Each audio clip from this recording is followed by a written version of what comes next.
നമ്മളിപ്പോൾ Navajeevanam nature living home വെള്ളൂരുള്ള നമ്മുടെ പിറവമ്പ്ര road railway സ്റ്റേഷനിൽ നിന്നും 1 കിലോമീറ്റർ കഷ്ടി ഉള്ള ഇടത്താണ്. ഈ പ്രകൃതി ജീവന കേന്ദ്രത്തിൽ ഞാൻ കണ്ടുമുട്ടാനിടയായ ശങ്കരൻ ചേട്ടൻ, അദ്ദേഹം CRR വർമ്മയുടെയൊക്കെ ആ പ്രകൃതി ജീവന ശൈലി പിന്തുടരുന്ന ഒരു വ്യക്തിയാണ്. അദ്ദേഹത്തോട് നമുക്ക് ചില ചോദ്യങ്ങൾ ചോദിക്കാം. ശങ്കരൻ ചേട്ടനെ കുറിച്ച് ഞാൻ കേട്ടിട്ടുണ്ട്. എന്റെ ടീച്ചറായിരുന്ന പ്രസന്ന ടീച്ചർ പറഞ്ഞ് കേട്ടിട്ടുണ്ട്. നിങ്ങൾ ഒരേ ഗ്രൂപ്പില് പുനരുന്തി, കത്രിക്കടവ് ആ ഭാഗത്തൊക്കെ. എന്തുകൊണ്ടാണ് ഇവിടെ വരാനിടയായത്? ഏത് സാഹചര്യത്തിലാണ് ഇവിടെ വരാനിടയായത്? ആരോഗ്യമില്ലാതെ എന്ത് ജീവിതം എന്ന് ചിന്തിക്കുന്നവരുടെ ഒരു കൂട്ടായ്മ ഈ പെറോൺ റോഡിനടുത്തുള്ള പ്രകൃതിരമണീയമായ നേച്ചർ ലിവിംഗ് ഹോമിൽ വന്ന് പങ്കെടുക്കാൻ എനിക്ക് അവസരം കിട്ടി.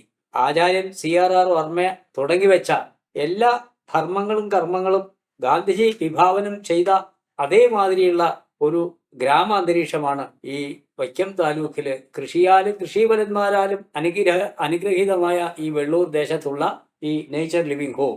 ഈ വെള്ളൂർ ഗ്രാമത്തിലെ ഓരോരുത്തർക്കും ഈ നേച്ചർ ലിവിംഗ് ഹോം അനുഗ്രഹീതമായി വരട്ടെ എന്ന ആശംസയോടെ എനിക്ക് ചിലത് പറയാനുണ്ട്.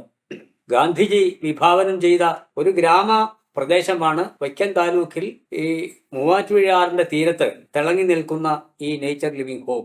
കോതയാറും തൊടുപുഴയാറും കാളിയാറും ഒത്തുചേർന്നൊഴുകുന്ന ഈ മൂവാറ്റുപുഴയാറിന്റെ തീരത്ത് മകുടോദാഹരണമായി തീർന്നിട്ടുള്ള മകുടമായ ഈ നേച്ചർ ലിവിംഗ് ഹോം ആരോഗ്യം തരുന്ന ഓരോ അഭയാർത്ഥികൾക്കും ആശ്രയവും അത്താണിയുമാണ് എന്നെനിക്ക് അനുഭവമുണ്ട്. ഇവിടെ വന്നിട്ട് 39 ദിവസമായി. ഇവിടെ വന്ന് അനേകരെ പരിചയപ്പെട്ട കൂട്ടത്തിൽ ഹൈദരാബാദിൽ നിന്നും എത്തിയ ഫാദർ ജോൺ വട്ടമറ്റം 88 വയസ്സായി. ശ്വാസം മുട്ടിന്റെ ഭാരത്താലാണ് ഇവിടെ എത്തിയിട്ടുള്ളത്. അതുപോലെ എറണാകുളത്തിന്റെ അനുഗ്രഹീത ഫാദർ ബോബി നമുക്ക് ആർക്കും അനുകരണീയമായ വിധം മാനസിക സമ്മർദ്ദങ്ങൾ ഒഴിവാക്കുന്ന ഒരു വ്യക്തിത്വമാണ്. ഒപ്പം ഇതിനോട് അനുകരിച്ച് തന്നെ പുതിയ യുഗത്തിലെ എല്ലാ ടെക്നോളജിയും അറിവും നേടിയിട്ടുള്ള ഡോക്ടർ രാജു കടമാട്ടിന്റെ അനുഗ്രഹവും ഈ നേച്ചർ ലിവിംഗ് ഹോമിനുണ്ട്. പണം വാരുന്ന മനുഷ്യനെ കൊല്ലുന്ന ഇന്നത്തെ ചികിത്സാ സമ്പ്രദായങ്ങളെല്ലാം വിട്ട് ആഹാരമെന്ത്, എന്തിന് എന്ന ഓരോരുത്തരെയും പഠിപ്പിക്കുന്ന ഒരു ഗുരുകുലമാണിത്.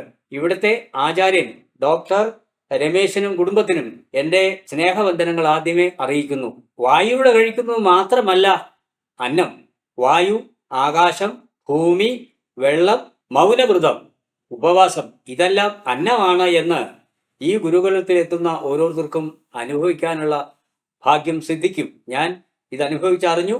ശ്വാസം മുട്ടെന്ന കലശലായ രോഗത്താൽ വിമ്മിഷ്ടപ്പെട്ട എനിക്ക് ആശ്വാസവും ആനന്ദവും എന്താണെന്ന് ഇവിടെ അനുഭവിച്ചറിയാൻ ഇടവന്നു. ഈ പ്രകൃതി രമണീയമായ ഈ ആശ്രമത്തിന് ചുക്കാൻ പിടിക്കുന്ന എല്ലാവരെയും നമ്മൾ അനുമോദിക്കേണ്ടതുണ്ട്. ഞാൻ ഹൃദ്യമായി അവരെ എല്ലാവരെയും അനുമോദിക്കുന്നു. തികച്ചും ആശ്വാസവും ആശാവഹവുമായ രീതിയിലുള്ള ക്ലാസ്സുകളാണ് ഇവിടെ നടക്കുന്നത്. ഇവിടെ ആനയും അമ്പാരിയും ഒന്നുമില്ല, മറ്റു ശുശ്രൂഷകളൊന്നും ഇല്ലാതെ തന്നെ സ്വയം നേരിട്ട് ഓരോരുത്തരുടെയും മനസ്സും ശരീരവും പഠിച്ച് വേണ്ടുന്ന മാതൃകാപരമായ സേവനമാണ്. ഈ സേവനത്തിൽ നമുക്ക് തൃപ്തരാണ് എന്ന് സ്നേഹബുദ്ധിയായി ഞാൻ അറിയിക്കുകയാണ്.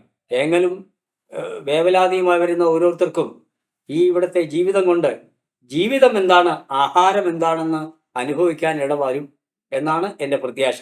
അമിതമായി വയറ് നിറയെ കഴിക്കുന്നതല്ല ആരോഗ്യം. ആഹാരം ചുരുങ്ങിയ അളവിൽ ശരീരത്തിന് ദഹിക്കുന്ന വിധം ലളിതമായിരിക്കണം എന്ന പാഠമാണ് നാം പ്രധാനമായും ഇവിടുന്ന് ഉൾക്കൊള്ളേണ്ടത്. ഉപവാസം നല്ല ചിന്തകളാലും നല്ല മനസ്സാലും മനസ്സറിഞ്ഞ് അനുഷ്ഠിച്ചാൽ ആരോഗ്യം തിരിച്ചു കിട്ടും, തിരിച്ചു വേണ്ടതാണ്, തിരിച്ചനുഭവപ്പെടും എന്നുള്ള വലിയ പാഠമാണ് എനിക്കിവിടുന്ന് കിട്ടിയ നല്ല സന്ദേശം. നമുക്ക് ഇനി പരിചയപ്പെടാനുള്ളത് ഇന്ത്യയിലെ കാത്തലിക് ഹെൽത്ത് അസോസിയേഷന്റെ ഡയറക്ടറായി 16 വർഷം സേവനം ചെയ്ത ഫാദർ ജോൺ വട്ടമറ്റത്തെയാണ്. അദ്ദേഹത്തിനും ഈ കേന്ദ്രത്തെക്കുറിച്ച്, ഈ നവജീവന എന്ന നേച്ചർ ലിവിംഗ് ഹോമിനെ കുറിച്ച് ചിലത് പറയാനുണ്ട്. അദ്ദേഹത്തിന് പറയാനുള്ളത് നമുക്ക് കേൾക്കാം. ഞങ്ങളുടെ പ്രിയപ്പെട്ട ബോബി അച്ഛൻ പറഞ്ഞതുപോലെ ഞാൻ 16 വർഷക്കാലം Catholic health association of India എന്ന നാഷണൽ ഓർഗനൈസേഷൻ്റെ ഡയറക്ടറായിട്ട് വർക്ക് ചെയ്യാൻ പറ്റി. ഏതാണ്ട് കഴിഞ്ഞ ഏകദേശം ഒരു അരനൂറ്റാണ്ട് കാലമായിട്ട് ആരോഗ്യത്തിൻ്റെയും ഡെവലപ്മെൻറ്റിൻ്റെയും ഫീൽഡിൽ വർക്ക് ചെയ്തിട്ട് അങ്ങനെ Catholic health association of India അതിൻ്റെ ഡയറക്ടറായിട്ട് മാറിയിട്ട് തന്നെ ഏതാണ്ട് 27 കൊല്ലത്തോളമായി. ഇങ്ങനെയുള്ള ഒരു സ്ഥലം നോക്കി നടക്കുന്നതിനെ ഇതുവരെയുള്ള അനുഭവത്തിൻ്റെ വെളിച്ചത്തിൽ ആരോഗ്യ രംഗത്ത് വളരെയധികം പ്രശ്നങ്ങൾ നേരിടുന്ന ഒരു അവസരമാണ്. പ്രത്യേകിച്ച് മരുന്നുകളുടെ ഒക്കെ ഉള്ള ഉപയോഗങ്ങളും വളരെയേറെ നടക്കുന്ന ഈ അവസരത്തിൽ എന്താണ് ഇതിനൊക്കെയുള്ള ഒരു പ്രതിവിധി എന്ന് അതേപ്പറ്റി ചിന്തിക്കുന്ന വിധത്തിലാണ് ഇങ്ങനെ ഒരു സ്ഥാപനം ഇവിടെ ഉണ്ടെന്ന് അറിയുന്നതിനും അങ്ങനെ സഹകരിക്കുന്നതിനും ഇടയാകാൻ സാധിച്ചത്. അപ്പോൾ അതുപോലെ തന്നെ എൻ്റെ ചിന്താഗതിയിൽ തന്നെ പ്രധാനപ്പെട്ട ഒരു ഫീൽഡ് ഇന്നത്തെ ലോകത്തിൻ്റെ ക്ലൈമാറ്റിക് സിറ്റുവേഷനും എല്ലാം എടുത്ത് നോക്കുമ്പോൾ നേച്ചറുമായിട്ട് അടുത്ത് ഉള്ള ഒരു ജീവിതം സ്വപ്നം പോലെയായിരുന്നു. അതിനെന്തെങ്കിലും ചെയ്യാൻ സാധിക്കുമോ എന്നുള്ളതിനെ പറ്റി അതും ഞാൻ പറഞ്ഞതുപോലെ ദീർഘകാലത്തെ അനുഭവത്തിൻ്റെ വെളിച്ചത്തിൽ ഇത് അത്യാവശ്യമായിട്ട് എനിക്ക് തോന്നുകയും അങ്ങനെയാണ് ആ സാഹചര്യത്തിലാണ് ഈ ഇങ്ങനെയുള്ളൊരു സ്ഥാപനം ഇവിടെ ഉണ്ടെന്നുള്ളൂ. 2 doctors, doctor TP Rameshan and wife doctor Bindu, അവരുടെ ഈ ഉദ്യോഗങ്ങളെ പറ്റി പഠിക്കുന്നതിനും അപ്പോൾ അതിന് കുറച്ച് അതിന് ഒത്തിരി അർത്ഥമുണ്ട് എന്ന് എൻ്റെ ആ ദേശത്തിനോട് അടുത്ത് പോകുന്ന ഒരു എനിക്ക് മനസ്സിലാകുന്നതാണ്. ഇവിടെ വരാനും ഇതേപ്പറ്റി കൂടുതൽ പഠിക്കാനും ഇവിടുത്തെ സൗകര്യങ്ങൾ അനുസരിച്ച് ആരോഗ്യത്തെ പറ്റി കൂടുതൽ അറിയുന്നതിനും അതനുസരിച്ച് ഉള്ളൊരു ജീവിത സ്റ്റൈൽ അഡോപ്റ്റ് ചെയ്യുന്നതിനും ഉത്തേജനം എനിക്കുണ്ടാവുകയും അങ്ങനെയാണ് ഇവിടെ നവജീവനം നേച്ചർ ലിവിങ് ഹോം എന്ന് പറയുന്ന ഈ വെള്ളൂർ വില്ലേജിലുള്ള ഈ ഇവിടെ വരാൻ ഞാൻ പലയിടത്തും പോയി, അതായത് നേച്ചുറോപ്പതി എന്ന് പറയുന്നത് അത് പ്രാക്ടീസ് ചെയ്യുന്ന പല സ്ഥാപനങ്ങളും ഞങ്ങൾ പ്രത്യേകിച്ച് കത്തോലിക്ക സഭയുടെ കീഴിലുള്ള പല സ്ഥാപനങ്ങളിലും പോയി അവിടുത്തെ ചികിത്സാ രീതികളും കണ്ടതിനും അതൊരു താൽക്കാലിക അനുഭവമായിട്ട് മാത്രമേ തോന്നുന്നു. പക്ഷേ ഇവിടെ വന്ന് ഇവിടുത്തെ ഡോക്ടേഴ്സുമായിട്ട് കൂടുതൽ അടുത്ത് അറിയുവാൻ സാധിച്ചപ്പോൾ എനിക്ക് മനസ്സിലായത് ഇവർ തീർച്ചയായിട്ടും ഒരു പ്രത്യേകമായിട്ട് എന്തെങ്കിലും ഇതിനെപ്പറ്റി കൺട്രിബ്യൂട്ട് ചെയ്യാനുണ്ട് എന്നുള്ള ഒരു അനുഭവം ആണ് എനിക്ക് ഇവിടെ വന്ന് ഇവരുമായിട്ട് ഇടപെടുന്നതിൻ്റെ ഒന്നാണ് ഇത്തരത്തിൽ അതിന് സാധിച്ചത്. അത് ഞാൻ കഴിഞ്ഞ 5-6 വർഷത്തോളമായി എല്ലാ കൊല്ലവും എന്ന് പറഞ്ഞ പോലെ ഞാൻ ഇവിടെ വന്ന് ഇവിടുത്തെ സൗകര്യങ്ങളെല്ലാം അനുസരിച്ച് അങ്ങനെയുള്ള ഒരു ജീവിത സ്റ്റൈലിലേക്ക് ഇവിടെ പോകാൻ എനിക്ക് എൻ്റെ ആഗ്രഹം പോലെ ഉള്ളതാണ് എനിക്ക് തോന്നുന്നതിൻ്റെ വെളിച്ചത്തിലാണ് ഇപ്പോൾ ഇവിടെ വന്നത്.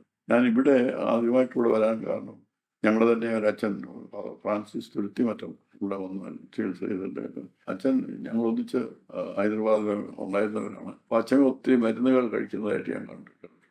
ഇവിടെ ഒരു ദിവസത്തെ പ്രധാന പണി മരുന്നുകൾ എല്ലാം ഒരുക്കി വെക്കുക, അതിങ്ങനെ സമയാസമയങ്ങളിൽ കഴിക്കുക. അന്നേരം പുള്ളി പറഞ്ഞു ഇപ്പോൾ കുറച്ച് നാളായിട്ട് മരുന്നുകളൊന്നും ഉപയോഗിക്കുന്നില്ല, കാരണം ഡോക്ടർ പറഞ്ഞു അതിൻ്റെ ഒന്നും ആവശ്യമില്ല, ആരോഗ്യം സൂക്ഷിക്കാനായിട്ട് അതുമാത്രം മരുന്നുകൾ കഴിക്കേണ്ട കാര്യമൊന്നുമില്ല. അത് നല്ല കാര്യമാണല്ലോ എന്ന് എനിക്ക് മനസ്സിലായപ്പോഴാണ് പേഴ്സണലായിട്ടുള്ള ഡോക്ടറും പ്ലാനും ഉദ്ദേശവും അതിൻ്റെ അനുഭവങ്ങളും എല്ലാം പങ്കുവച്ചപ്പോൾ വളരെ അർത്ഥവത്തായിട്ടുള്ള ചില നല്ല കാര്യങ്ങൾ ഇവിടെ നിന്ന് പഠിക്കാൻ സാധിക്കുമെന്ന് എനിക്ക് തോന്നി. അങ്ങനെയാണ് ഞാൻ ഇവിടെ കൂടെ ആണെങ്കിലും ഇവിടെ വരാനും. ഇവിടെ ഫാദർ പഠിച്ചിരിക്കും വന്ന എന്ത് അസുഖവുമായിട്ട് ബന്ധപ്പെട്ട ഇതിൻ്റെ ഒരു പരിഹാരങ്ങളാണ് വന്നത് ഇവിടെ ആദ്യം വന്നത്? കോൾഡ് ആൻഡ് കഫ് തുടർച്ചയായിട്ട് എനിക്കുണ്ടായി. അത് വർഷങ്ങളായിട്ട് എനിക്ക് അതെല്ലാം ഒത്തിരി മാറിക്കിട്ടാൻ സാധിച്ചു.